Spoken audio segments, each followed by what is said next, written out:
கோவை சிங்காநல்லூர் பகுதியில் மின்கம்பத்தில் அடிபட்டு கிடந்த மயிலை ஆம்புலன்ஸ் ஓட்டுநர் ஒருவர் வெறும் 7 நிமிடங்களில் மீட்டு வனத்துறை வசம் ஒப்படைத்த சம்பவம் பாராட்டை பெற்றுள்ளது.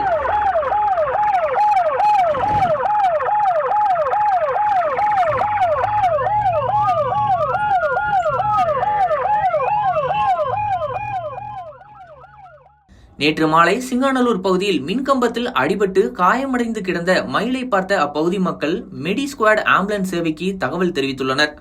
தகவல் அறிந்து உடனடியாக சம்பவ இடத்திற்கு விரைந்த ஆம்புலன்ஸ் ஓட்டுநர் பரத் படுகாயமடைந்த மயிலை திறமையாக மீட்டு தனது ஆம்புலன்ஸ் வாகனத்தில் ஏற்றிக்கொண்டு கோவை வனத்துறை அலுவலகத்திற்கு விரைந்துள்ளார். மயில் மீட்கப்பட்டு சரியாக 7 நிமிடங்களில் வனத்துறை அலுவலகத்தில் ஒப்படைக்கப்பட்டது. வனத்துறை அதிகாரிகளின் தகவலின்படி காயமடைந்த ஆண் மயிலுக்கு நெஞ்சு பகுதியில் லேசான காயம் ஏற்பட்டுள்ளது. தற்போது அதற்கு தேவையான சிகிச்சை அளிக்கப்பட்டு வருகிறது.